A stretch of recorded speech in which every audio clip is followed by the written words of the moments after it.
ሚካኤል ድረስልኝ ብላችሁ ስትጠሩት ገና ሚካኤል ብላችሁ ተናግራችሁ ሳትጨርሱ መልአኩ አጠገባችሁ ነው ያለው። ካጠገባችን ነው ያለው። ፈጣን ጠባቂዎችን የሰጠን እግዚአብሔር ስሙ የተመሰገነ ይሁን።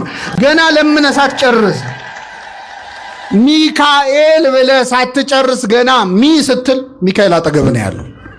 ከዚህ መሃል እኔ ወገን የለኝም አባት እናት ወንድም እህት የለኝም ብሎ የሚያዝን ካለ ኧረ ብዙ ናቸው ዘመዶችህ፣ ኧረ ብዙ ናቸው ወንድሞችሽ እህቶችሽ።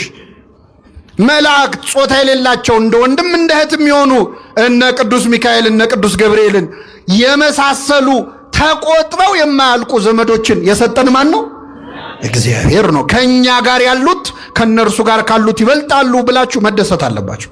በእውነት ቅዱስ ሚካኤል ኢትዮጵያን ማትምራት እስከመቼ ነው ይበልልን። ይህችን ሀገር ማትምራት እስከመቼ ነው ይበል። በእውነት ይሰማዋል እግዚአብሔር አይሰማው? ሰይጣን ክፉ ሆኖ ለምኖ ከተሰማ ሚካኤል ደግ ሆኖ ለምኖ እንዴት አይሰማም? ግን ሰዎች ያም ሰይጣን ፈተነኝ ይሄም ሰይጣን ፈተነኝ ሲባል እንዴ ሰይጣን በሁሉ የሞላ ነው እንዴ አይሉም። ሚካኤል ረዳኝ ስትሉ ግን ደማቸው ይፈላል። ለሰይጣን የማይጠይቁት ጥያቄ እንዴ ለሚካኤል ይጠይቃሉ?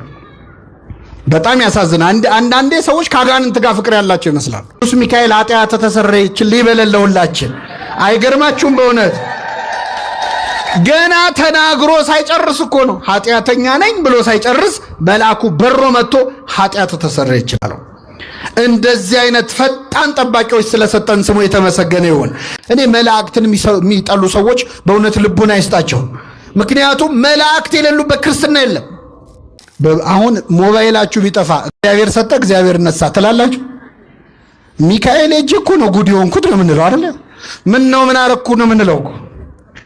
ኢዮብ ግን ሀብት ንብረት ሁሉ በአንድ ቀን ወድሞ እግዚአብሔር ሰጠ እግዚአብሔር ነሳ። እኔ በጣም ማዝነው በእውነት ሰዎች ለሚካኤል ሲሆን የሚያነሱትን ጥያቄ ለሰይጣን ሲሆን ያነሱ። መላእክትን ጠልታ አይሆንም ያለነሱ። እግዚአብሔር ቢፈቅድልህ ደግሞ ወደ እግዚአብሔር መንግስት ስትሄድ ከነማን ጋር ነው የምትኖረው? አሁን እዚህ ምድር ላይ ሚካኤል ሲባል ደስ የማይለው ሰው ሰማይ ቤት ሄዶ ከማን ጋር ሊኖር ነው? ወይስ እዛም ለብቻ አዳራሽ መስራት ይቻላል? አይቻልም። እግዚአብሔር ልቡን አይስጣቸው።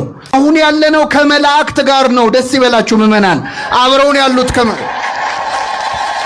ወታደር አይደለም የከበበን። ቅዱስ ሚካኤል በክንፉ እንደጋረዳችሁ ብታውቁት ከዚህ ግቢ አትወጡም ነበር። አሁን ያለነው ከመላእክት ጋር ነው። ደስ ይበላችሁ ምእመናን።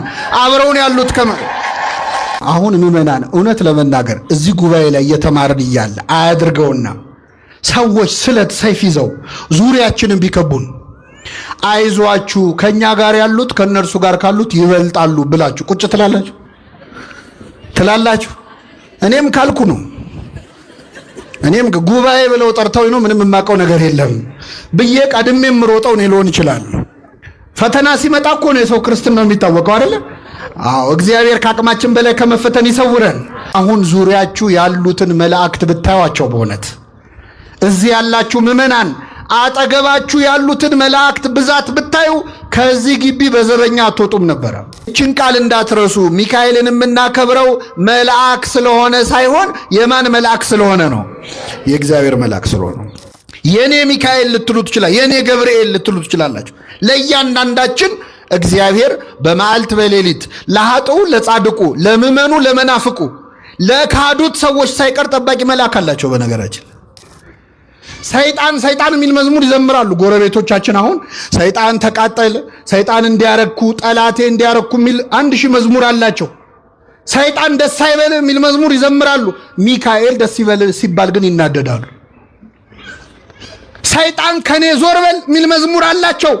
ናና ሚካኤል ናና ተብሎ ሲዘመር ለምን ይናደዳሉ? ሚካኤል ወደ ሁላችን ይምጣልን። ምእመናን አመስግኑት ቅዱስ ሚካኤል።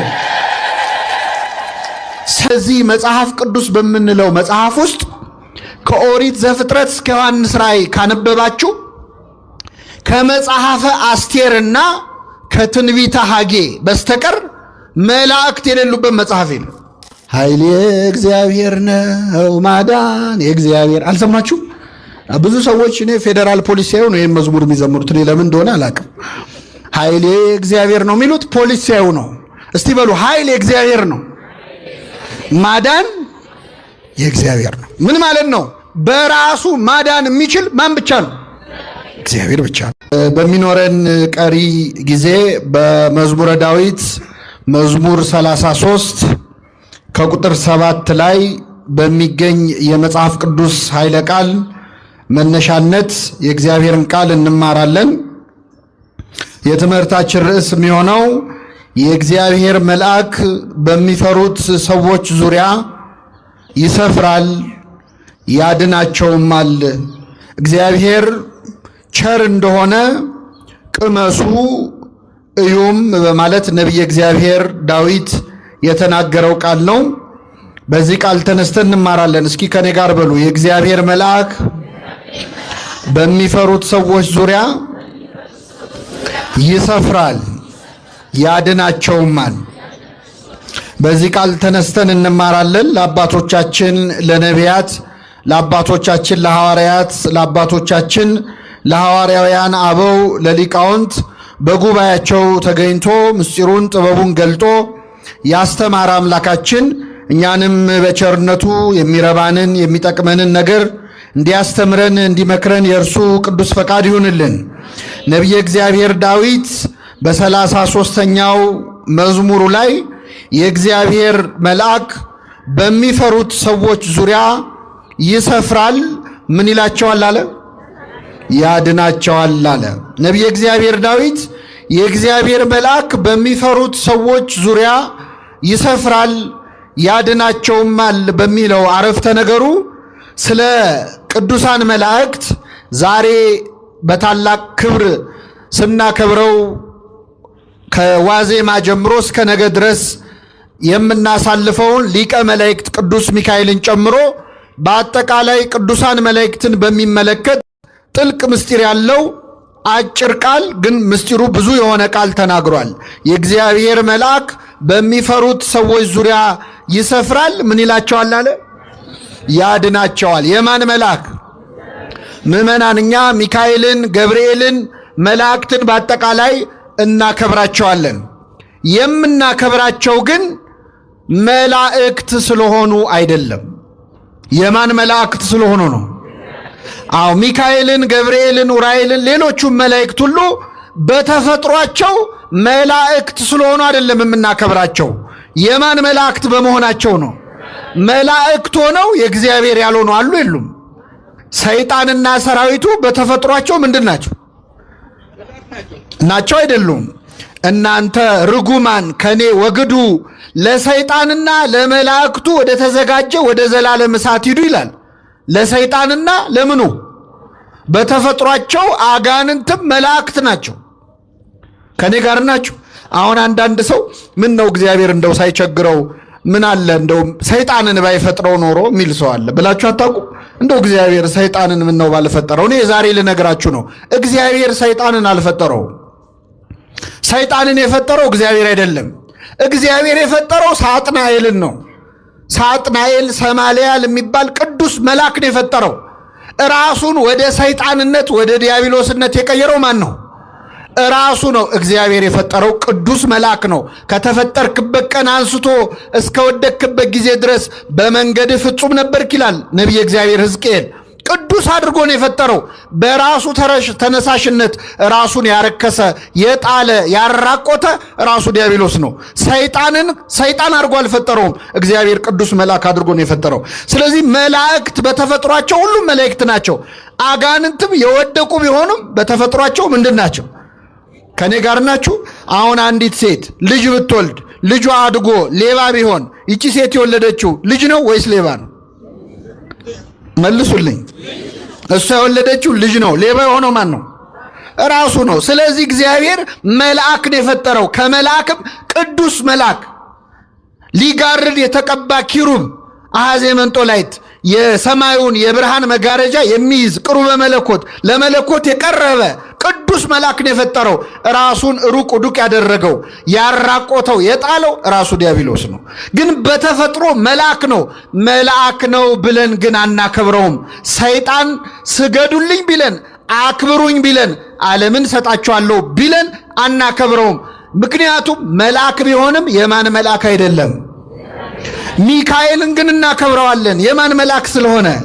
የእግዚአብሔር መላእክት ገብርኤልን ሁሉንም መላእክት በእውነት እምናከብራቸው በተፈጥሯቸው መላእክት ስለሆኑ አይደሉም። እንደውም አንዱ ባለቅኔ ምን አሉ መሰላችሁ? በቤተክርስቲያናችን አንድ ሊቅ ሲቀኙ ለመልአክ ይናከብሮ ለማስረጸ ክንፈ በመጠነ ነው ይቆሙ። መልአክን አሉ በቁመቱ ልክ ክንፉን ስለዘረጋ ክንፉን አይተን አናከብረውም።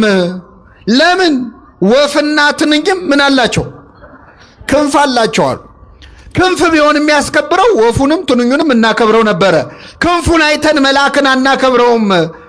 ወበሲበቱ ለሰቢና ከብሮ ቀዲሙ ሰውንም ደግሞ ሽበቱን አይተን አናከብረውም አሉ። ይህ እንኳን ባልጨርሰው ጥሩ ነው። ሰውን ሽበቱን አይተን አናከብረውም። ምክንያቱም እንጨትና ድንጋይም ሲቆዩ ምን ያወጣሉ? ይሄ ቢቀር ይሻላል አይደል? መላእክትን የምናከብራቸው በክንፋቸው አይደለም፣ መልአክ በመሆናቸው አይደለም። የማን መላእክት ስለሆኑ ነው? የእግዚአብሔር መላእክት ስለሆኑ። ሲፈጠሩ የእግዚአብሔር መልአክ ነበሩ፣ አሁንም ድረስ የእግዚአብሔር መላእክት ናቸው። እነ ሚካኤል እነ ገብርኤል አለቅነታቸውን የጠበቁ መላእክት ላቸዋል። ሐዋርያው ቅዱስ ታዲዮስ ወይም ይሁዳ በመልእክቱ አለቅነታቸውን የጠበቁ ማለት መልአክነታቸውን ማለት ነው። ሲመታቸውን ሚካኤል ሲፈጠርም የእግዚአብሔር መልአክ ነበረ፣ አሁንም ድረስ የማን መልአክ ነው? እስከ ምጽአት ድረስ የማን መልአክ ሆኖ ይቀጥላል? ሚካኤል መጥቶ መለከት ነፍቶ ነው ለተምጽአት የሚሆነው እኮ።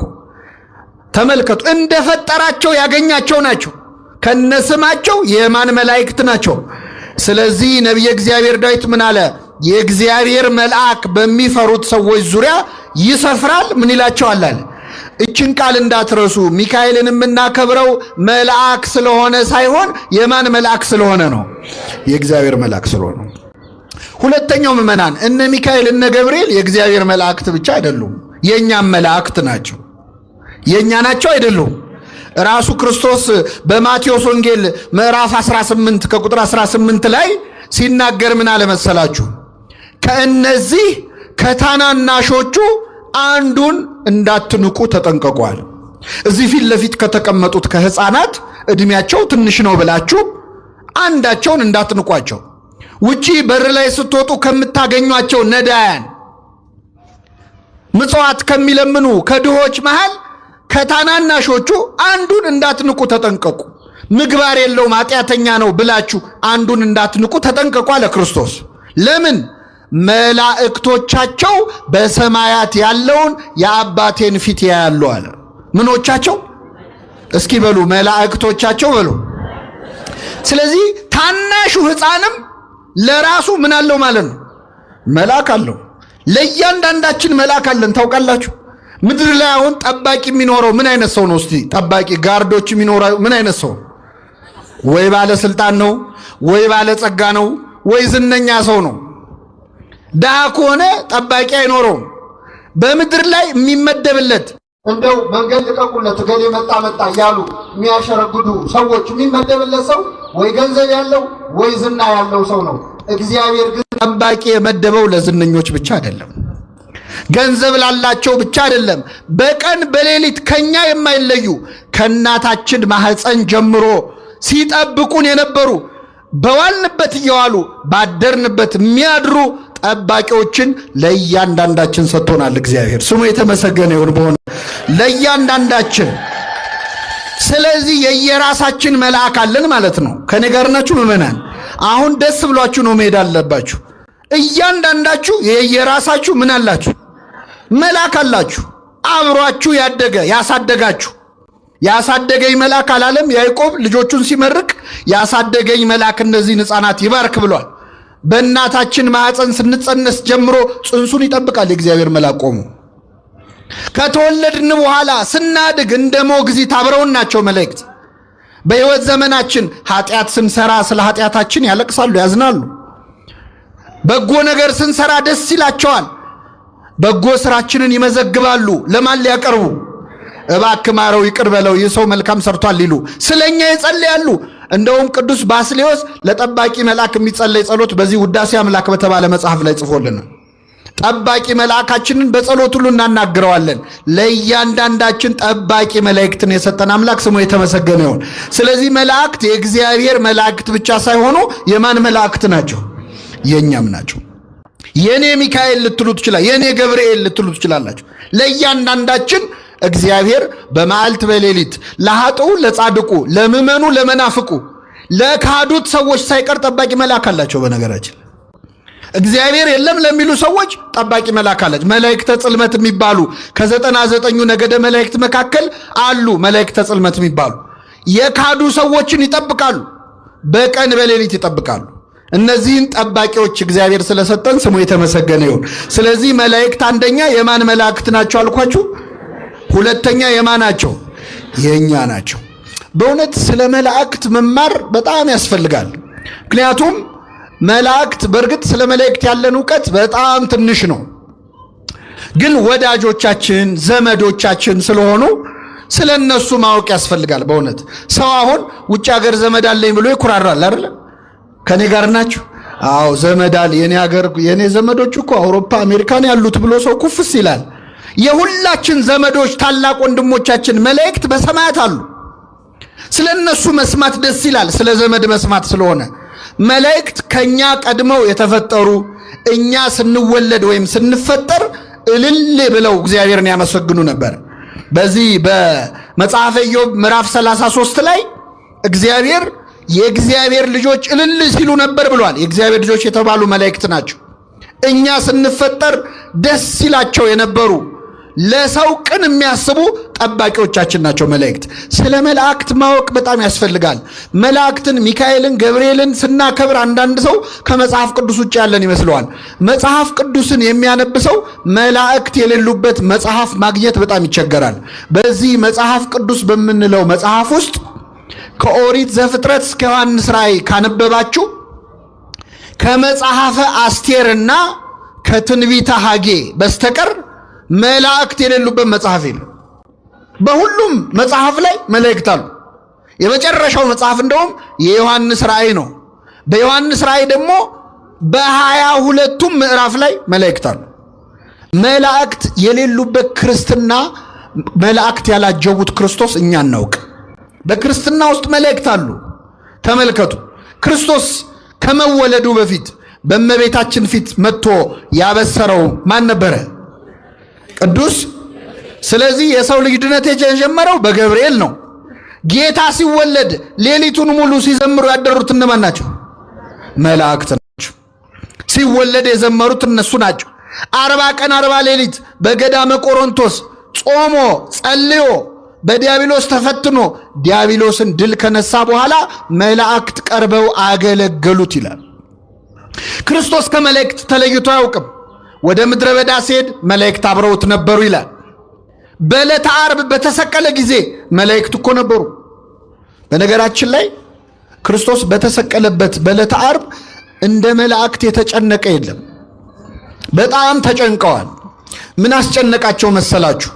እነሱ በሰማይ በሁለት ክንፋቸው እግራቸውን በሁለት ክንፋቸው ፊታቸውን ሸፍነው ቅዱስ ቅዱስ እያሉ እየተንቀጠቀጡ ያመሰግኑታል አይደለም?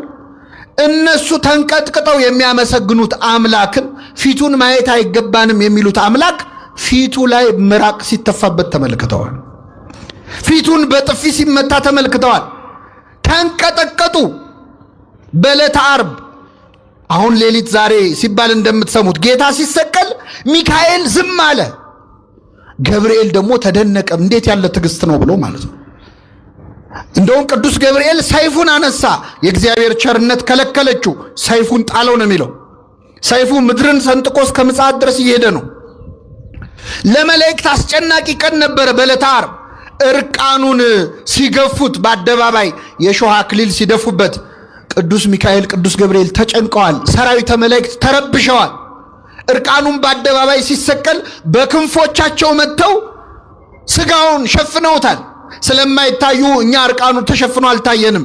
ግን መላእክት ወይ ከልልዎ ስጋው ወደሙ ለመድኃኔ ዓለም እያልን አይደል የምንቀድሰው? አዎ መጥተው ስጋውና ደሙን ሸፍነውታል። መላእክት በተጨነቀ በጸለየ ጊዜ የሚያበረታው መልአክ ታየው ይላል። ተመልከቱ፣ ክርስቶስ ሞትን ድል አድርጎ ሲነሳ ደግሞ በመቃብሩ ግራና ቀኝ ቁጭ ብለው የታዩት እነማን ናቸው? መላእክት ናቸው። መላእክት የሌሉበት ክርስትና፣ መላእክት ያላገለገሉ ክርስቶስ የለም። እኔ መላእክትን የሚጠሉ ሰዎች በእውነት ልቡና አይስጣቸው። ምክንያቱም መላእክት የሌሉበት ክርስትና የለም። በጣም ይገርማል። ጌታ ወደ ሰማይ ሲያርግ ደግሞ በእልልታ ያጀቡት እነማን ናቸው? መላእክት ናቸው። መላእክት ከክርስቶስ አጠገብ ናቸው ሁልጊዜ። መላእክትን ጠልታ አይሆንም ያለነሱ። እግዚአብሔር ቢፈቅድልህ ደግሞ ወደ እግዚአብሔር መንግስት ስትሄድ ከነማን ጋር ነው የምትኖረው? አሁን እዚህ ምድር ላይ ሚካኤል ሲባል ደስ የማይለው ሰው ሰማይ ቤት ሄዶ ከማን ጋር ሊኖር ነው? ወይስ እዛም ለብቻ አዳራሽ መስራት ይቻላል? አይቻልም። እግዚአብሔር ልቡን አይስጣቸው። እኔ በጣም አንድ ነገር ልንገራችሁና ወደ ቀጣዩ ነጥብ እመጣለሁ። የመጀመሪያዎቹ ክርስቲያኖች እንደውም ከመላእክት ጋር ከነበራቸው ፍቅር የተነሳ አንድ ያደረጉን ነገር አለ። አንድ ጊዜ ምን ሆነ? ከሐዋርያት መካከል ሐዋርያው ቅዱስ ጴጥሮስ እስር ቤት ገባ ይላል የሐዋርያት ሥራ። ጴጥሮስ ታስሮ እያለ በዚያን ዘመን የነበሩ ክርስቲያኖች አዝነው ቤት ውስጥ ቁጭ ብለው ያወራሉ። ከታሰረ ቀጥሎ መገደል ስለሆነ የሚጠብቀው እንደው ነገ ይገሉት ይሆን ከነገ ወዲያ ይገሉት ይሆን እያሉ በር ዘግተው በማታ ተሰብስበው በጭንቀት ያወራሉ። እያወሩ እያለ እኩለ ሌሊት ላይ የቤቱ በር በኃይል ተንኳኳ። ድንገት ሲንኳኳ ሮዴ የምትባል የቤት ውስጥ አገልጋይ ነበረች። ውጭና ክፈቺ ብለው ላኳት። በሩ በኃይል ይንኳኳል። ይች ሴት ሄደችና በሩን ከፈተችው። ከፍታው ማን እንደሆነ ስታይ መልሳ ደንግጣ ዘጋችው። ከዛ ተመልሳ መጣች። ምን ነው አሏት። አረ በር ላይ ጴጥሮስ ቆሟል አለች። ማን ቆመ? ጴጥሮስ የት ነው ያለው ብያቸዋል። አረ ተሳስተሽ ነው፣ ጴጥሮስ አይመስለንም፣ ምናልባት የጴጥሮስ ጠባቂ መልአኩ ሊሆን ይችላል አሉ። መልአክ ሊሆን ይችላል አሉ። ከኔ ጋር ናችሁ? ምን ሊሆን ይችላል? እስቲ አትዋሹ ምእመናን። አሁን ሌሊት በራችሁ ቢንኳኳ መልአክ ሊሆን ይችላል ብላችሁ ተገምታላችሁ? ማን ሊሆን ይችላል ብላችሁ ነው የምታስቡ? ወይ ሌባ ነው አይደለ? ወይ መርዶ ነው። በቃ አክስቴ ሞታ ነው ማለት ነው የሚለው አይደለ? ሰው በቃ አያቴ አረፈች ማለት ነው የሚለው። በመሰረቱ የኛ በር ለመክፈት ራሱ ስንት ነገር አይደል የሚጫኑበት። አስቸጋሪ እኮ ነው ለመክፈት ራሱ ያስቸግራል።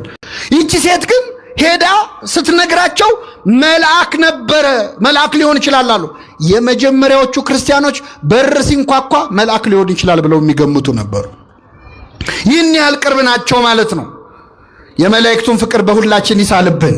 በዕለተ ምጽአት ክርስቶስ ሲመጣም ከመላእክቱ ጋር ነው የሚመጣው። ከአላፋት መላእክቱ ጋር ነው የሚመጣው። መለከት የሚነፋው ሚካኤል ነው። አብረውት የሚመጡት መላእክት ናቸው። እኛን ከሞትንበት የሚቀሰቅሱንም እነሱ ናቸው።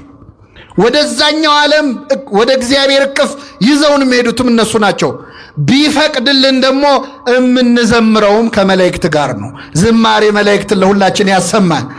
ተመልከቱ፣ ይቺ ቤተክርስቲያን ያለ መላእክት ክርስትና እንደሌለ ስለምታውቅ ስለ መላእክት ታስተምረናለች። ከወዲሁ በዓል እያከበረች መላእክትን ታስተዋውቀናለች። ምክንያቱም ሄደን የምንኖረው ከነርሱ ጋር ስለሆነ ማለት ነው። በደስታ ወደ ተሰበሰቡት ወደ አላፋት መላእክት ህብረት ደርሳቸዋል ስለሚል ማለት።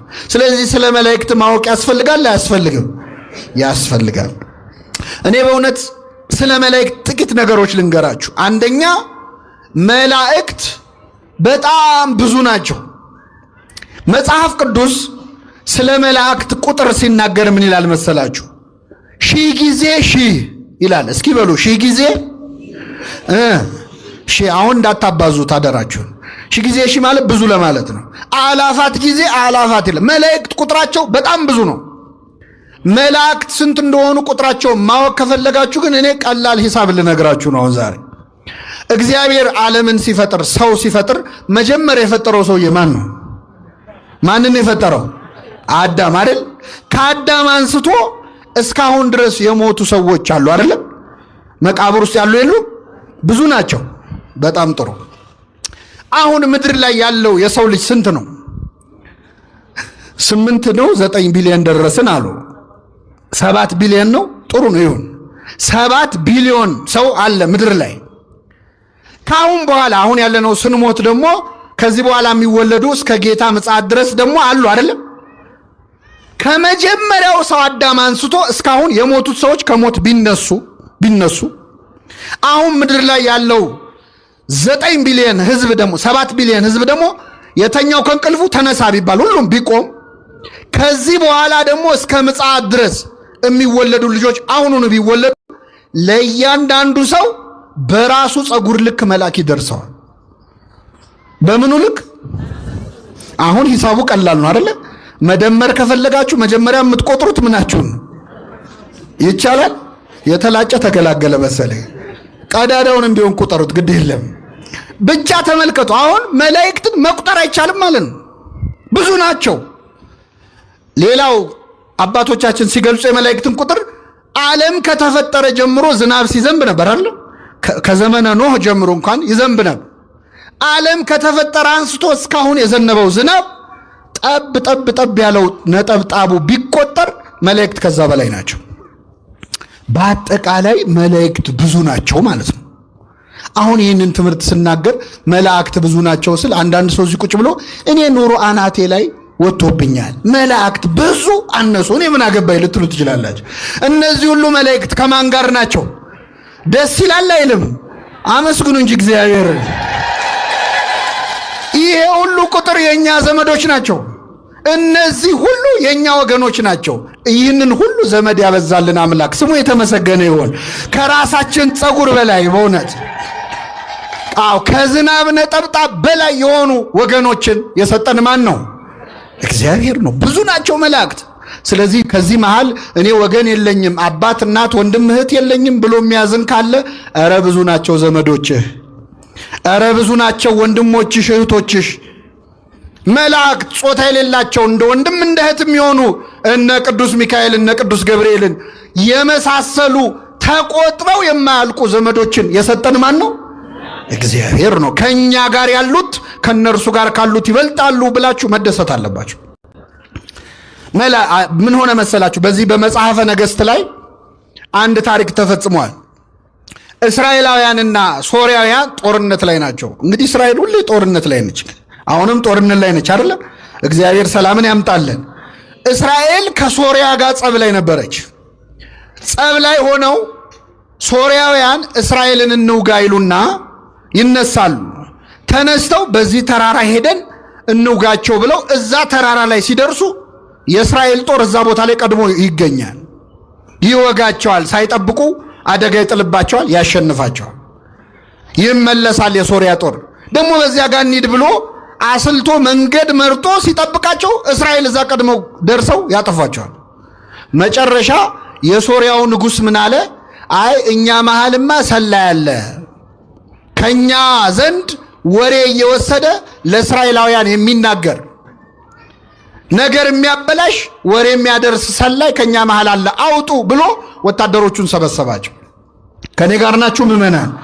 የሶርያው ንጉሥ ይህንን ሲል አንድ ሰው ተነሳና ጌታዬ ሆይ እኛ መሃል ሰላይ የለም፣ ለእስራኤል የሚሰልል ሰው የለም፣ ግን እኛ እዚህ ተደብቀን በዚህ ጋር ሄደን እንዲያርገን እንውጋቸው ብለን ስንማከር የተማከርነውን ነገር እየሰማ ለእስራኤል ንጉሥ የሚናገር ኤልሳ የተባለ ነቢይ እዛው እስራኤል ውስጥ አለ አለ። እዛ ሆኖ እዚህ የምንነጋገረውን ይሰማል። እሱ ነው ጉድ የሰራን አለው። ነው አለ። አዎ በሉ ሂዱና ኤልሳን ይዛችሁት ነው አለ። ወታደሮች ዘመቱ። ጦር ይዘው ጋሻ ይዘው ሊይዘውት ሊገሉት መጡ ማለት ነው። ነቢየ እግዚአብሔር ኤልሳን ማለት ኤልሳ ተራራ ላይ ነው የሚኖረው። መጡና ሌሊቱን ተራራውን ከበውት አደሩ። ኤልሳ እዛ ተራራ ላይ ይኖራል። ሎሌው አገልጋዩ ግያዝ ይባላል። በጠዋት ተነስቶ እንደው ወገቤን ልፈትሽ ብሎ ሲወጣ ዙሪያቸውን ተከበዋል። ኤልሳን ሊይዙ የሶርያ ወታደሮች ከበዋቸዋል። ደነገጠና መጥቶ ኤልሳ አንቀሰቀሰው። እረ ጌታዬ ኤልሳ ሆይ ተከበናል አለ።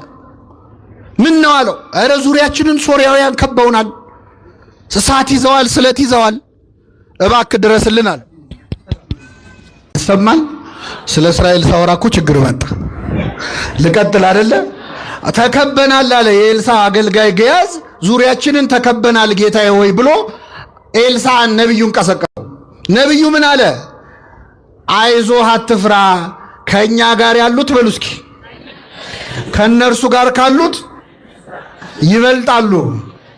ስለዚህ ምን አትበል አለው። አሁን ምዕመናን እውነት ለመናገር እዚህ ጉባኤ ላይ እየተማርን እያለ አያድርገውና ሰዎች ስለት ሰይፍ ይዘው ዙሪያችንን ቢከቡን አይዟችሁ ከኛ ጋር ያሉት ከነርሱ ጋር ካሉት ይበልጣሉ ብላችሁ ቁጭ ትላላችሁ።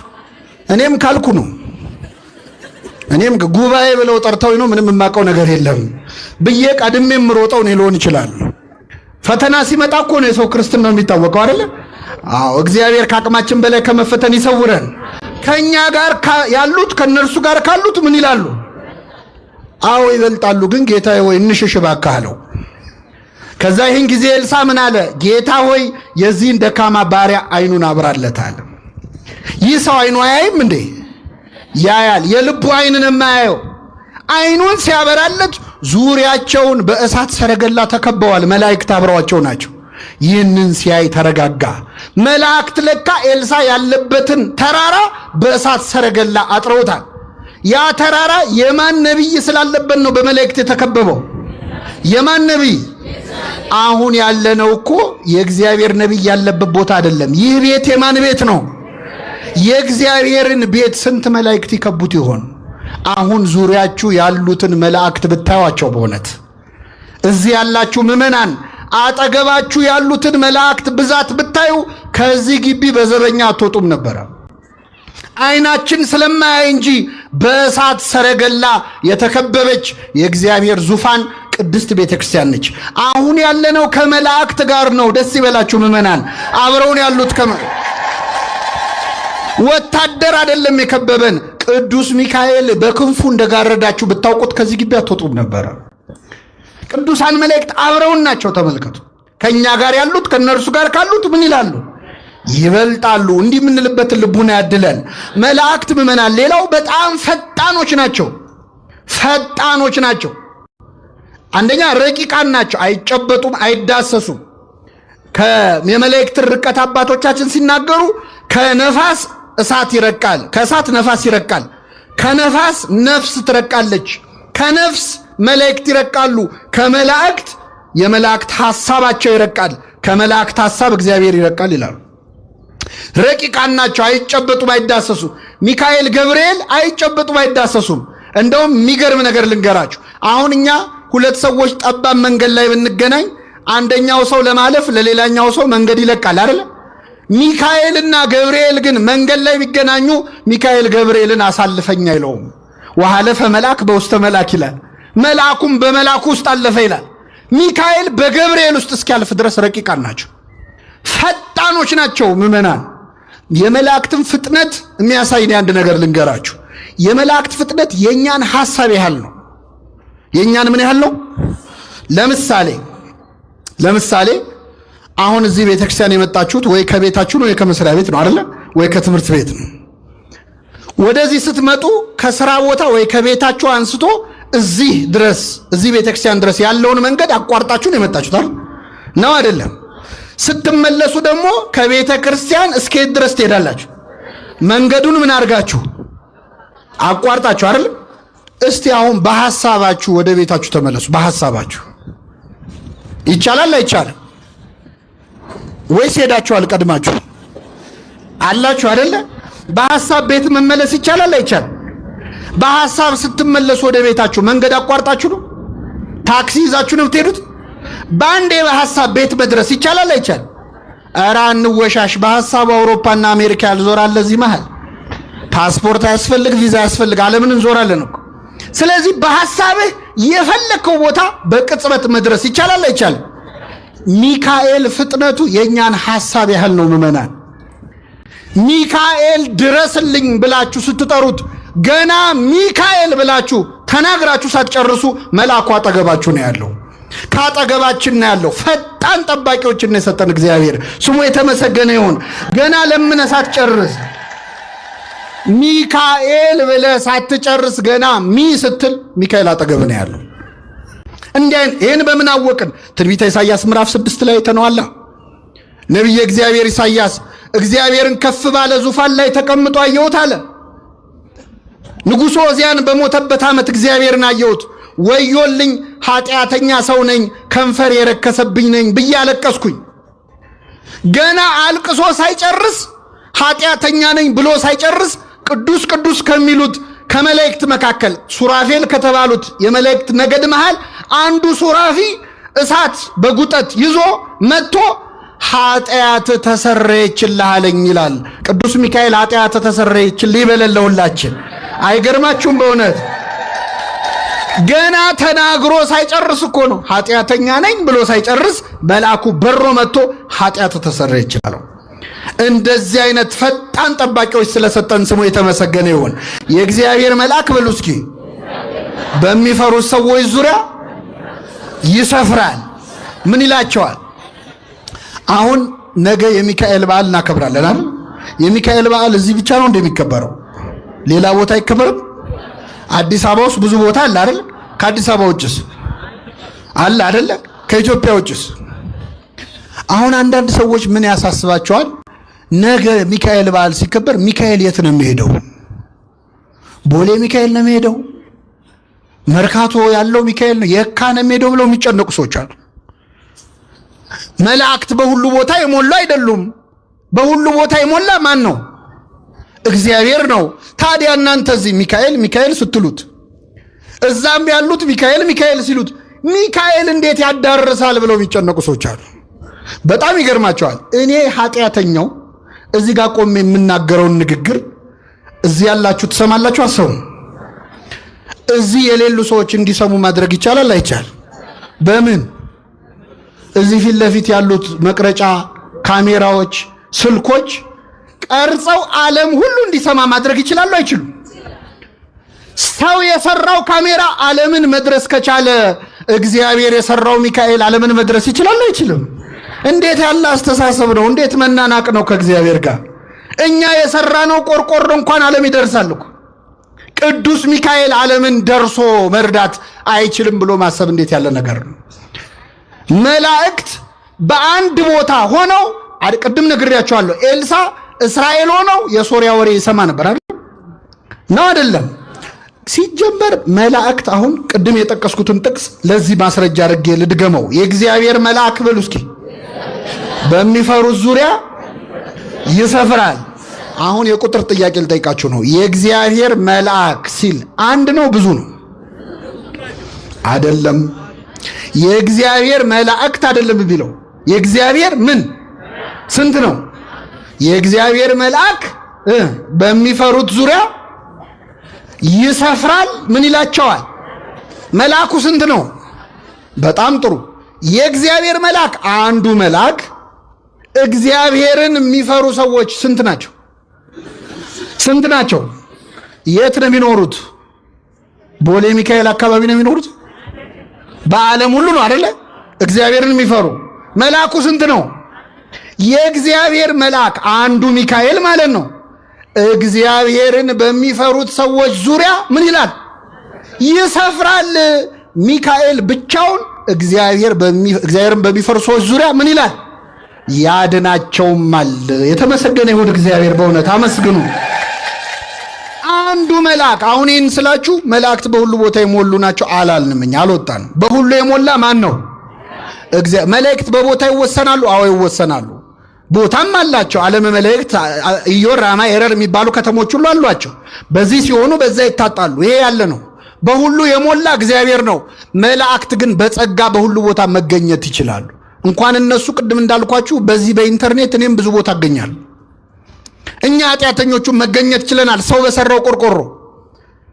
በዚያ ላይ እቺ መሬት የምትባለው ፕላኔት አሁን እኛ ያለንባት ኳስ ማለት ለአንድ መልአክ እኮ እግሩ ስር የሚከታት ኳስ ያህለች። ለሚካኤል ምኑ ነች? እንደምናስበው እኮ ትልቅ አይደለንም። በነገራችን ላይ በጣም ትንሽ ነን እኮ፣ በጣም ትንሽ ነን። አንዱ መልአክ ምድርን ብቻውን መዞር ይችላል። አረ እኔ በጣም ማዝነው በእውነት ሰዎች ለሚካኤል ሲሆን የሚያነሱትን ጥያቄ ለሰይጣን ሲሆን አያነሱ። ከኔ ጋር ናችሁ?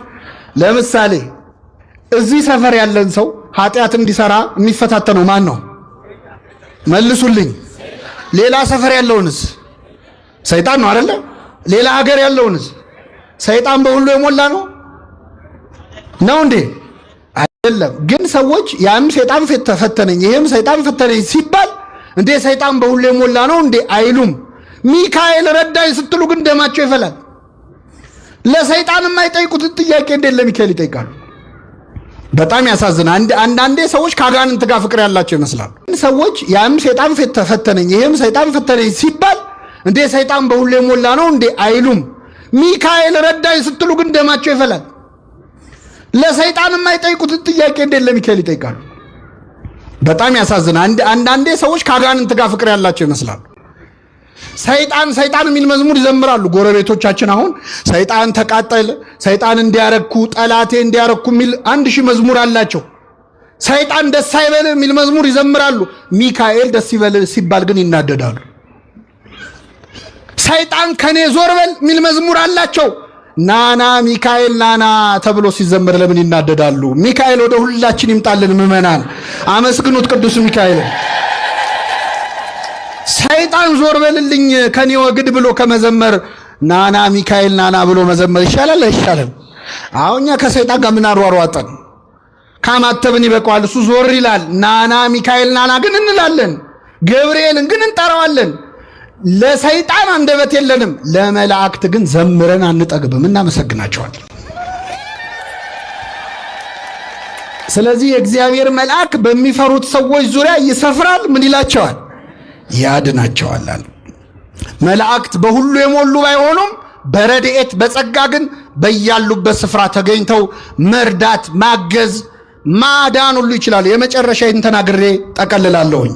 የእግዚአብሔር መልአክ በሉ እስኪ በሚፈሩት ሰዎች ዙሪያ ይሰፍራል ያድናቸውማል። ምን ይላቸዋል? መላእክት ያድናሉ። እኛ አላልንም፣ መጽሐፍ ቅዱስ ነው ያለው። እንግዲህ ቀደን አናወጣው። አንዳንድ ሰዎች መላእክት ያድናሉ ሲባል ሚካኤል ያድናል ሲባል እግዚአብሔር አያድንም ማለት አድርገው ነው የሚሰሙት። አንዱን ካላጠፉ ሌላውን ማብራት የሚቻል አይመስላቸው። እኛ እንደዛ አላልንም። መላእክት ያድናሉ ወይ? አዎ ያድናሉ። የክርስቶስን ማዳን ከመላእክት ማዳን ጋር አቀላቅለ ነው አናውቅ። የእግዚአብሔር ማዳን ማንም ሊያደርገው ያልቻለው ነው። ክርስቶስ በመስቀል ላይ ያዳነንን ማዳን በመልአክ ነው የሚለው። በመልአክ አይደለም፣ በአማላጅ አይደለም፣ እሱ ራሱ መጥቶ አዳነን ነው የሚለው። ክርስቶስ በመስቀል ላይ ያዳነንን ማዳን መላእክት ሊያድኑን ይችሉ ነበር? አይችሉም። እሱ የመጣው መላእክት ሊያድኑ ስላልቻሉ። ነቢያት፣ ጻድቃን፣ ቅዱሳን ማዳን ችለዋል? አልቻሉም። ፍጡራን በሙሉ ሊያድኑን ስላልቻሉ አምላክ ሰው ሆኖ በመለኮታዊ ደሙ መለኮት በተዋህደው ደሙ ስጋውን ቆርሶ ደሙን አፍሶ ሁላችንን በመስቀል ላይ አድኖናል። በዚህ መዳን ድነናል? አልዳንም? ስሙ የተመሰገነ ይሁን አምላካችን። በደሙ በተደረገ ቤዛነት ሁላችንን አድኖናል።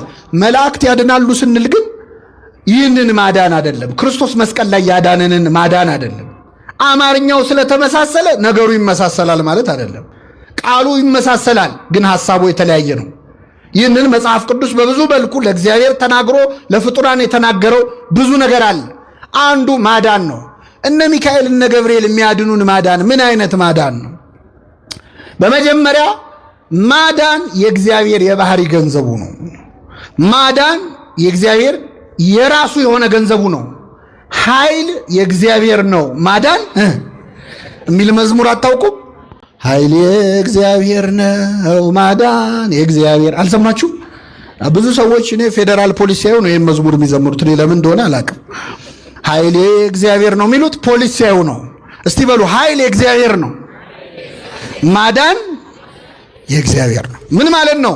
በራሱ ማዳን የሚችል ማን ብቻ ነው? እግዚአብሔር ብቻ ነው። ሌሎች ፍጡራን ያድናሉ ወይ? አዎ ያድናሉ። የማዳን ኃይላቸውን የሚያገኙት ከማን ነው? ከእግዚአብሔር ነው። እንጨት ብትነኩት፣ ዛፍ ብትነኩት ያቃጥላል? ያቃጥላል? እሳትስ ብትነኩት፣ እንጨቱን ወስዳችሁ እሳት ውስጥ ከታችሁት ከጋለ በኋላ በደንብ ከተቀጣጠለ በኋላ ብትነኩት ያቃጥላል? አያቃጥልም? እንጨት በራሱ ያቃጥል ነበር? ማቃጠሉን ከማን ወሰደው? ከእሳት። እሳት ማቃጠል የባህሪው ነው አይደለም? እንጨት ግን ማቃጠል አይችልም። የማያቃጥለው እንጨት ግን እሳት ውስጥ ሲገባ ምን ይላል? ፍጡራን በራሳቸው ማዳን አይችሉም። ማዳንን የሚያገኙት ማዳን የባህሪው ከሆነ ከማን ነው? ከእግዚአብሔር ነው። መዳን በሌላ በማንም የለም። እንድንበት ዘንድ የተሰጠን ከሰማይ በታች ኢየሱስ ክርስቶስ የሚለው ስም ነው አለ ቅዱስ ጴጥሮስ። ምን ሆነ መሰላችሁ?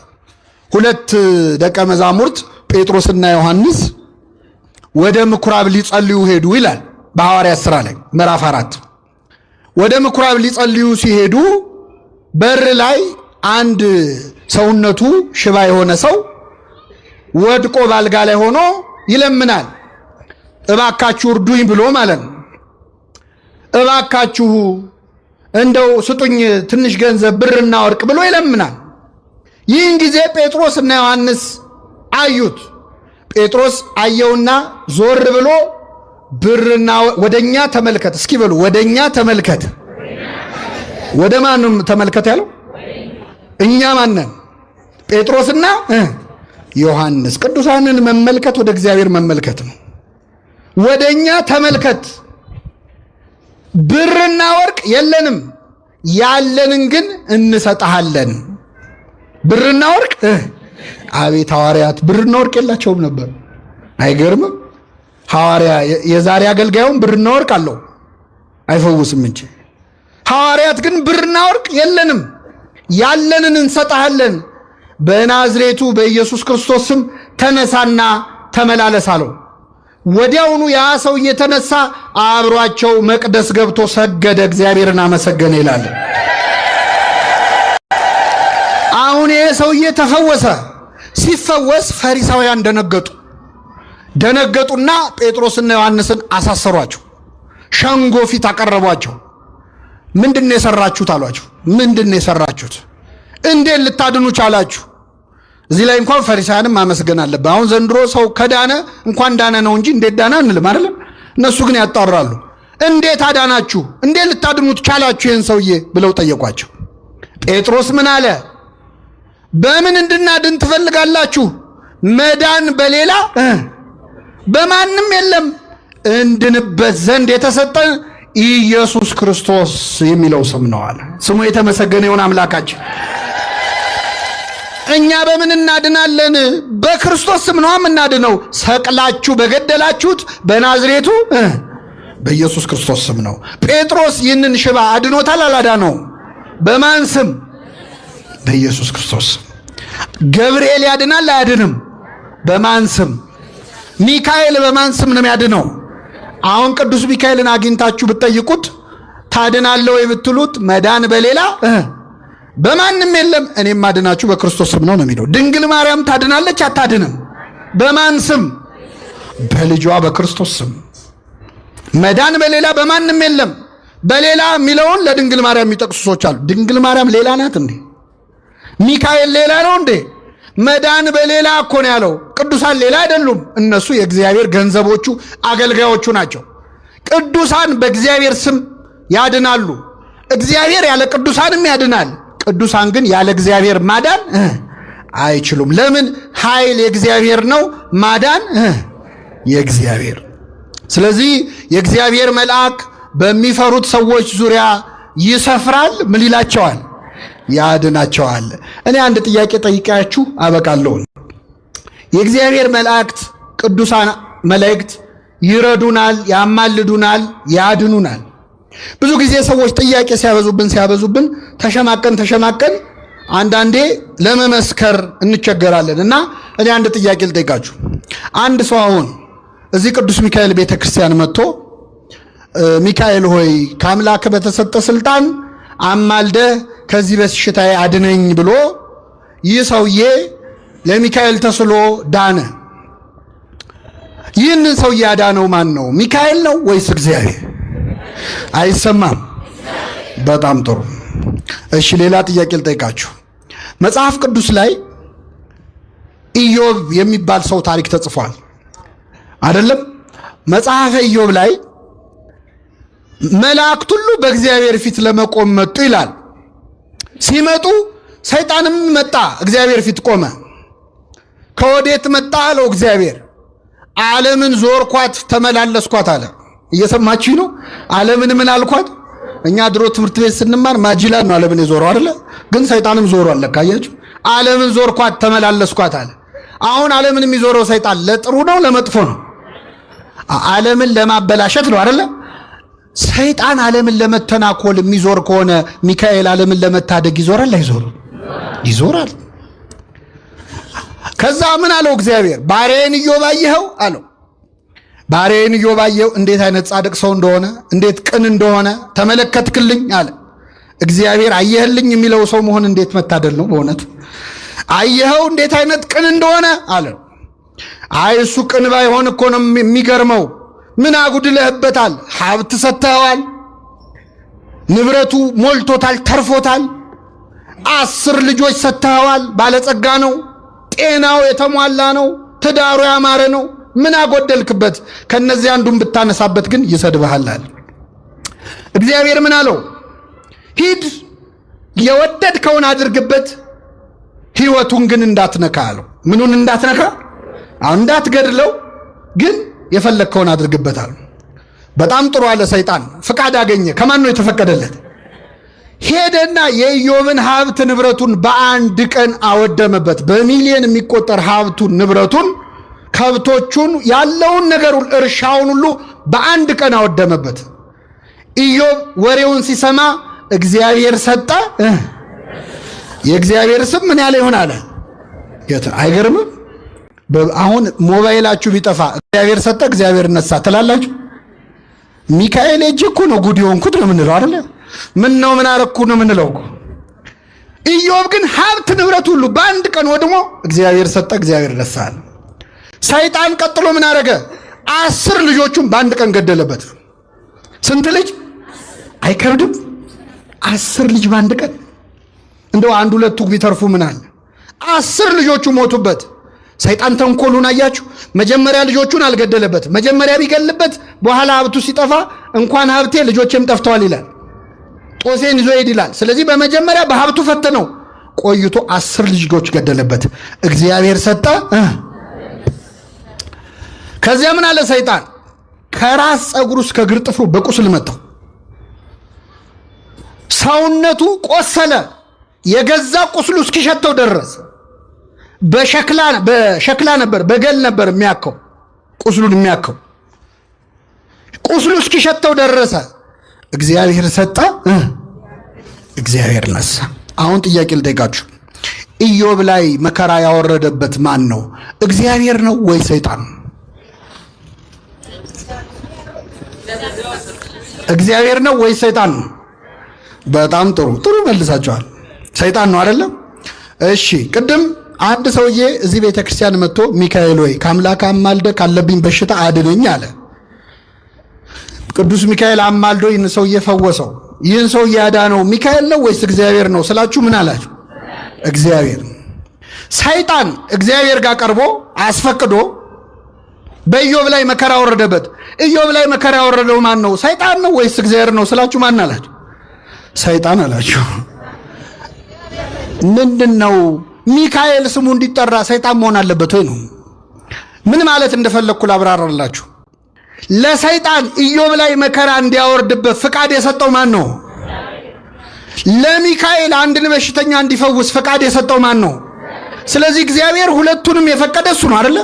ኢዮብ ላይ መከራ ያወረደው ማን ነው ስላችሁ ሰይጣን ካላችሁ፣ ይህም በሽተኛ የፈወሰው ማን ነው ስል ማን ማለት አለባችሁ? ሚካኤል ማለት አለባችሁ። ምክንያቱም ለሰይጣንም ክፉ እንዲያደርግ ለሚካኤልም በጎ እንዲያደርግ ፈቃድ ሰጪው ማን ነው? ወርደው ስራውን የሰሩት ግን ሚካኤልና ሰይጣን ናቸው አይደለም? አዎ። ሰይጣን ለማለት የምንፈጥነውን ያህል ሚካኤል ለማለት መፍጠናል። እስቲ አንድ ጊዜ ሚካኤል በሉ። ቅዱስ ሚካኤል ክብር ምስጋና ይድረሰው። በሆነ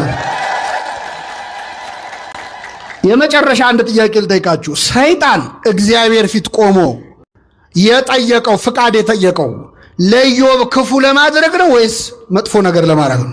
ማን ነው? ጥሩ ለማድረግ ነው መጥፎ ለማድረግ ነው? አይሰማም። ለኢዮብ መልካም አስቦ ነው ክፉ አስቦ ነው አይደል? ማን ፊት ቆሞ ጠየቀ? እግዚአብሔር ፈቀደለት አልፈቀደለት? ክፉ ነው ሰይጣን አይደል? ለክፉ ሰይጣን ለአመፀኛው ሰይጣን ክፉ ነገር አስቦ ኢዮብን ለመጉዳት አስቦ ሲጠይቀው ማን ፈቀደለት? ያ የወረደው የረከሰው መልአክ ሰይጣን ኢዮብን ለመጉዳት ብሎ ሲጠይቀው እግዚአብሔር ፈቀደለት። ሰይጣን ኢዮብን ለመጉዳት ሲጠይቅ እግዚአብሔር የሚፈቅድለት ከሆነ ሚካኤል እኛን ለመጥቀም ሲጠይቅ ይፈቀድለታል አይፈቀድለትም? መላእክት የሚጠይቁት እኮ የእኛን መዳን ነው አይደለ?